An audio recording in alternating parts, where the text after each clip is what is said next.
नमस्कार, जय हिंद दोस्तों। स्वागत है आपका अपने YouTube channel important MCQ by Sandeep में।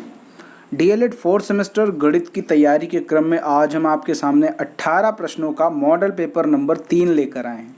इससे पहले हम 18 प्रश्नों के 2 मॉडल पेपर अपलोड कर चुके हैं और उससे पहले 10 नंबर 11 नंबर के 3-4 मॉडल पेपर अपलोड कर चुके हैं। और जब पिछली परीक्षा हुई थी उसमें हमने कम से कम 15-20 मॉडल पेपर आपको उपलब्ध कराए थे। अगर आपने वो मॉडल पेपर नहीं देखे तो नीचे डिस्क्रिप्शन में लिंक दे रखा है मैंने, आप वहाँ से जाकर उन प्रश्नों को, उन मॉडल पेपर्स को ज़रूर देखिए ताकि आपकी मैथ अधिक से अधिक स्ट्रांग हो सके। इस मॉडल पेपर में हमने जो 18 प्रश्न लिए हैं, बहुत ही ज़्यादा चुनिंदा क्वेश्चन है। एकदम परीक्षा में आने वाले प्रश्न पत्र की तरह ये मॉडल पेपर को मैंने डिज़ाइन किया हुआ है। यानी स्टार्टिंग के 5 क्वेश्चन जो हैं वो बहुविकल्पी हैं और उसके बाद 6 से लेकर 11 तक जो क्वेश्चन है वो अति लघुत्तरीय हैं और 12 से लेकर 18 तक, कुल मिलाकर यहाँ पर 18 प्रश्न हैं। 12 से 18 तक आपके लघुत्तरीय प्रश्नों को यहाँ पर शामिल किया गया है। प्रश्नों का जो स्तर है वो औसत भी है, कठिन भी है और सरल भी है। तीनों तरह के प्रश्नों को इस मॉडल पेपर में सम्मिलित किया गया है। मतलब आप पेपर देखेंगे तो एकदम ये आपको लगेगा कि ये एक्चुअल में आपकी परीक्षा में पेपर आया हुआ है। तो चलिए शुरू करते हैं आज का वीडियो को शुरू करने से पहले एक निवेदन है, अगर आपने अभी तक चैनल को सब्सक्राइब नहीं किया तो चैनल को सब्सक्राइब कर लीजिए और घंटी का निशान जरूर दबा लीजिए ताकि ऐसे ही वीडियो आपको लगातार मिलते रहें। शुरू करते हैं आज का वीडियो। यहाँ पर आप देख सकते हैं DLED 4th सेमेस्टर गणित प्रश्न पत्र मॉडल पेपर 3 और यहाँ पर वस्तुनिष्ठ प्रश्न यानी मल्टीपल चॉइस क्वेश्चन स्टार्ट हो रहे हैं। यहाँ पर जो पहला क्वेश्चन है, यदि cos A बराबर 1 हो तो A का मान ज्ञात करना है। 0, 30, 60 या फिर 90। तो जो भी इसका सही आंसर है वो नीचे कमेंट बॉक्स में बताइए, क्योंकि इसके आंसर्स मैं आपको बाद में बताऊंगा। फटाफट नीचे कमेंट बॉक्स में उत्तर बताइए। आंकड़े 4, 5, 6, 5, 6, 4, 7, 8, 9, 5, 9। अब आपको इसमें यह बताना है कि इसका बहुलक कौन सा है, 4, 5, 6 या 7। तो जो भी बहुलक हो इनमें से नीचे कमेंट में बता दीजिए ताकि मुझे पता चल जाए कि इसका बहुलक क्या है। आगे बढ़ते हैं नेक्स्ट क्वेश्चन की तरफ। एक वृत्त का व्यास 12 सेंटीमीटर है। अब वृत्त का क्षेत्रफल आपको बताना है। 144 पाई, 36 पाई, 18 पाई या फिर 12 पाई। अब यहाँ पर देखो पाई की वैल्यू को नहीं रखा गया है, सीधा पाई रख दिया गया है। ज़्यादातर हम लोग क्या करते हैं, पाई की वैल्यू रख देते हैं। पाई की वैल्यू कितनी होती, 22/7 यही तो होती है। अब पाई की वैल्यू हम लोग रख देते हैं, सॉल्व कर देते हैं। लेकिन यहाँ पर प्रश्न में क्या है, क्षेत्रफल तो निकालना है आपको, लेकिन वहाँ पर पाई की वैल्यू नहीं रखनी और यहाँ पर आंसर आपको मैच करना है कि कौन सा आंसर सही है। प्रश्न संख्या 4 है, चक्रीय चतुर्भुज के अंतःकोणों का योग क्या होता है। चक्रीय चतुर्भुज के अंतःकोणों का योग कितना होता है, 180, 360, 270 या फिर इनमें से कोई नहीं। तो जो भी ऑप्शन सही है नीचे कमेंट में बताइए, क्योंकि इसका मैं आपको बाद में सलूशन उपलब्ध कराऊंगा। आगे देखते हैं। प्रश्न संख्या 5 है, शंकु की ऊंचाई 4 मीटर, त्रिज्या 3 मीटर, तो शंकु की तिरछी ऊंचाई ज्ञात कर लो। तो यहाँ पर आपके सामने ऑप्शन 1 मीटर, 5 मीटर, 7 मीटर या फिर 12 मीटर। तो जो भी सही उत्तर हो नीचे कमेंट में बताइए कि प्रश्न संख्या 5 का कितना उत्तर होगा। नेक्स्ट क्वेश्चन की तरफ बढ़ते हैं, अति लघुत्तरीय की तरफ। यहाँ से अति लघुत्तरीय स्टार्ट हो रहे हैं। ये भी आपके 1 नंबर के ही क्वेश्चन है और ये जो आपने 1 से 5 तक करे ये भी आपके 1 नंबर का ही क्वेश्चन है। यहाँ पर जो छठा प्रश्न है, एक वृत्ताकार दफ्ती का क्षेत्रफल 9 सही 5/8 वर्ग डेसीमीटर है, उसका व्यास बताओ। ध्यान से क्वेश्चन को पढ़ो, क्या दे रखा है और क्या पूछा है। अगर दिमाग खोल के करेंगे तो बड़ी आसानी से ये सब मिल जाएगा। प्रश्न संख्या 7 यहाँ पर आपके सामने दे रखे, दिए गए चित्र में कोण A और C का मान ज्ञात करो। ये आपका एक तरीके से चक्रीय चतुर्भुज बना हुआ है। देखिए वृत्त के अंदर जब चतुर्भुज बना होता है और चतुर्भुज के चारों शीर्ष वृत्त की परिधि पर होते हैं, तो इसका ये मतलब है जो चतुर्भुज अंदर बना है वो चक्रीय चतुर्भुज है। तो इस चतुर्भुज में आपको कोण A और कोण C का मान ज्ञात करना है, जबकि यहाँ पर आप देख सकते हैं कोण A का मान x दे रखा है और C का मान 2x दे रखा है। अब आप कैसे इसको सॉल्व करेंगे, सॉल्व करके नीचे कमेंट बॉक्स में हमें उत्तर बता दीजिए। नेक्स्ट क्वेश्चन इसका है प्रश्न संख्या 8, 8 संख्याओं का योग 24 है। यानी 2 संख्याएं हैं कोई, उसकी जो योग आ रहा है वो 24 है।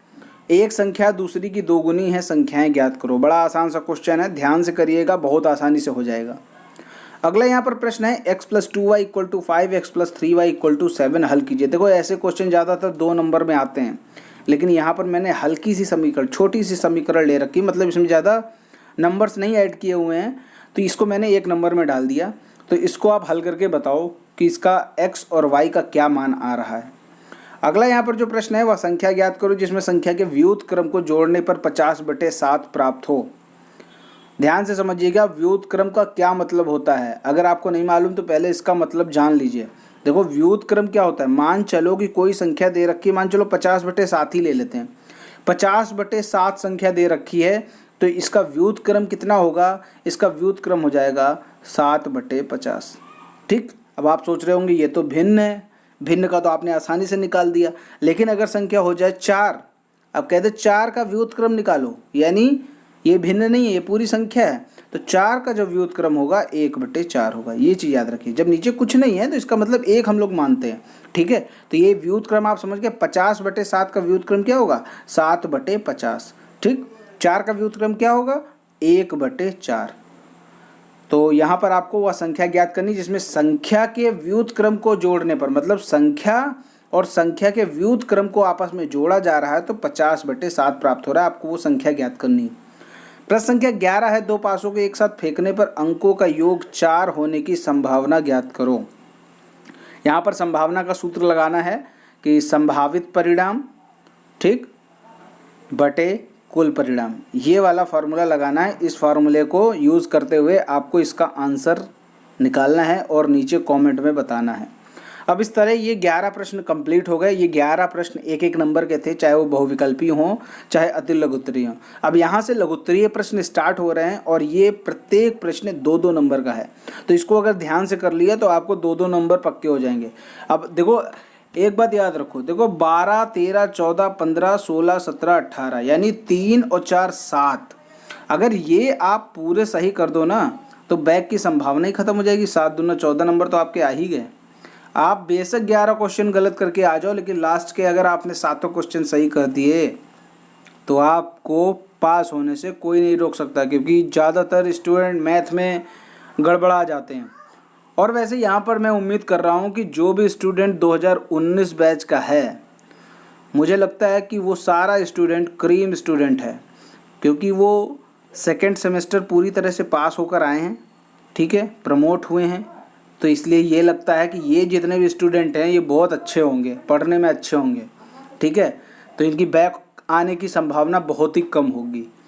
ठीक है, तो यहाँ पर मैं किसी की बुराई नहीं कर रहा और ना ही किसी की प्रशंसा कर रहा हूँ, फिलहाल एक औसत बात बता रहा हूँ। आगे बढ़ते हैं नेक्स्ट क्वेश्चन की तरफ। 0.9 का वर्गमूल दशमलव के 2 स्थानों तक निकटतम ज्ञात करो। ठीक है, 0.9 का वर्गमूल आपको निकालना है और दशमलव के 2 स्थानों तक। आगे बढ़ते हैं, प्रश्न संख्या 14 है। देखो मैंने हर बार आपको बताया ट्रिग्नोमेट्री टेबल जरूर रट्टा मार लो, रट्टा ना मारो। आपको मैंने जो ट्रिक के माध्यम से समझाया है, आप केवल उसको अच्छे से समझ लो तो आप देखो 3 नंबर का क्वेश्चन आना है हर हाल में। ट्रिग्नोमेट्री से 3 नंबर के क्वेश्चन पूछे ही पूछे जाते हैं, तो आप सीधा क्या कर लो, ट्रिक इसकी समझ लो। और ट्रिक अगर आप समझ गए तो ये मान के चलो कि जैसे ही ये क्वेश्चन आ गए 3 नंबर के आगे, तो आप फटाफट कहीं पीछे रफ में इसकी टेबल बना लो और जो भी टेबल है उससे वैल्यूज़ देख देख के इसमें रखते चले जाओ, आपका आंसर आ जाएगा। देखो इसका क्वेश्चन बहुत सरल होता है, सीधे वैल्यूज़ रखने के ही क्वेश्चन आते हैं। आप इसकी वैल्यू रख दो, sec 30 - 2 cot 45 plus -4/√3 sin 30 + 2 cos 0, इसकी आपको वैल्यू रख देनी है और आपका आंसर आ जाएगा। अगला क्वेश्चन है प्रश्न संख्या 15। एक घनाभ की माप 98 × 42 × 18 सेंटीमीटर है। इसके आयतन के बराबर माप वाले घन की भुजा ज्ञात करो। देखो यहाँ पर तो मैं थोड़ा थोड़ा हिंट दे देता हूँ, लेकिन परीक्षा में आपको कुछ भी हिंट नहीं मिलेगा। इसीलिए जितने भी प्रश्न हैं ईमानदारी से इसको सॉल्व करें। और अगर नहीं आता है आपको, कोई भी क्वेश्चन ऐसा फंस रहा है जो आपको नहीं आता है, तो इसका जब मैं सोल्यूशन वीडियो डालूंगा तो वहाँ आप देख लेना और वहाँ पर आप मिला भी लेना। जितने क्वेश्चन आपने सही किए हैं उनके नंबर ले लेना और नीचे कमेंट में बता देना कि मेरे इतने नंबर आ रहे हैं। ठीक है, और इस वीडियो के कमेंट में आपको सिर्फ अपना नाम लिखना है और कुछ नहीं करना। आप अपना नाम नीचे कमेंट में ज़रूर बता दीजिए। 16वां प्रश्न है, x⁴ minus 25x² plus 144 equal to 0। इसको हल करना है। हल करने का मतलब यह है कि x की वैल्यू फाइंड आउट करनी। आगे बढ़ते हैं। प्रश्न संख्या 17 है, 8 छल्लों को बनाने में कितना मीटर तार लगेगा यदि छल्ले का व्यास 22.75 सेंटीमीटर हो। ये 17वां प्रश्न हो गया। अब यहाँ पर आपको एक चीज़ देखनी है, ये मीटर है और ये सेंटीमीटर है। इस पे जरूर ध्यान देना, कोई भी क्वेश्चन हो यूनिट उसकी जरूर देख लिया करो।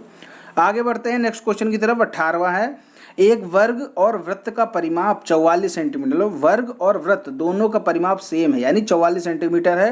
तो यहाँ पर पूछा जा रहा है किसका क्षेत्रफल अधिक होगा और कितना होगा, ये पूछा जा रहा है। तो इस तरह ये 18 क्वेश्चन हो गए। अब इन 18 प्रश्नों को सॉल्व करो और आपको 1 घंटे का समय देता हूँ। इसके बाद मैं आपको इसके सोल्यूशन वाला वीडियो उपलब्ध करा दूंगा, तो आप वहाँ से मैच कर लेना कि आपके कितने आंसर सही हैं, आपके कितने नंबर 25 में आ रहे हैं। देखो, अपना आकलन करना जरूरी है ताकि परीक्षा में आप जब प्रश्न करो ना, उसके उत्तर दो तो आप अच्छे से उत्तर दे पाओ और अच्छे से अच्छे नंबर प्राप्त हों। देखो, मेरा तो यही टारगेट है कि आप सभी के नंबर 22 प्लस आएँ, इससे कम ना आए। ये मत सोचो कि अरे मुझे तो बस पास हो जाना है। आपकी जब तक ये सोच नहीं बदलेगी तब तक आपका कुछ नहीं हो सकता। ये कभी मत सोचो कि अरे मैं केवल पास हो जाऊं, ये मत सोचो। ये सोचो कि अच्छे से अच्छे नंबर कैसे लाऊं। ठीक है, चलो, उम्मीद करता हूँ ये प्रश्न आपको अच्छे लगे होंगे, मॉडल पेपर अच्छा लगा होगा। इसका सोल्यूशन वीडियो बहुत ही जल्द मिलेगा, 1 घंटे के बाद। तब तक मिलते हैं अगले वीडियो में। तब तक के लिए जय हिंद, जय भारत।